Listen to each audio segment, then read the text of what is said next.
Hi, everybody. All right, happy Sunday. In this video, we're working up the alt air that we sort of started in the last video. What you didn't get to see was me actually epoxying on that flange. You can see the flange stuck to the outside of the snorkel there. So the flange is pretty it's pretty easy to stick on. You cut a hole a very specific size, which will be slightly oversized for that flange. The idea being that you want it to be sort of settled in and attached to the upper part of the flange at one very specific spot. You cleco that in place, and then you will notice that the flange, right, it is not a perfect height, so you will sort of just add a lot of floxed epoxy to it to seal it in place.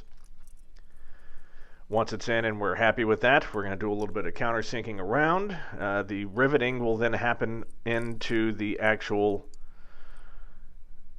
snorkel, which is, no big deal. And then there you can see the cover plate which goes on top. The snorkel flange itself contains a big flap that you sort of fold over and crimp, and that winds up being sort of a nesting point for that metal cover to sit into so that so that it doesn't go anywhere. Then it's just a matter of what you see here, which is attaching the Bowden cable. Bowden cable being the kind, like for alternate air, the cabin heat. You attach that to the flat plate. In a way, that's kind of weird. You actually wind up curling the wire around a bolt that sticks through that plate and then is attached with two jet nuts. So you attach the two jet nuts and the wire goes between the two jet nuts, and as you look at the instructions, you're like, that doesn't seem right. But I'm doing it exactly the way the instructions told me. Now, unfortunately, I didn't get to see this in the van's factory one. I'd be curious to see how that worked. So yeah, greetings from Canada. Let's see, it's Sunday. I'm probably, Sunday, well, I'm still asleep. But in about 20 minutes here, I'm going to be waking up in a beautiful British Columbia sunrise.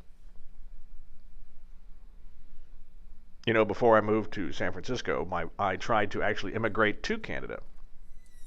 But because I do not have a degree in the field in which I work, which is computer science, I was not able to easily get a work visa. So that whole thing sort of bombed out. Plus, I did wind up trying to work. I did get a job, but I wound up working for the worst human in the existence of history, which maybe we'll go into another time. Right, so Bowden cable goes on, you put it in place, and now to set the Bowden cable, what you do is because it's one of those things you have to sort of snake it through and it goes through the firewall, so these things that thing's already sealed in place. What you do to cut it to length is you pull the handle out the appropriate amount that you want it to normally be used. In this case, it's only like 3.5 inches. So you pull the handle out, then you cut the cable, because the interior pin cable inside the cable itself will be retracted. So then you cut it, and then when you push the cable back in, you'll see that you have your nice 3.5 inches of retractable range there.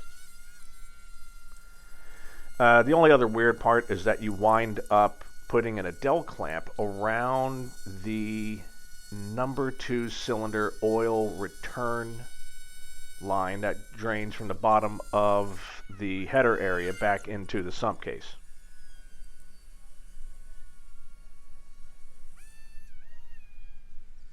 But it works pretty well.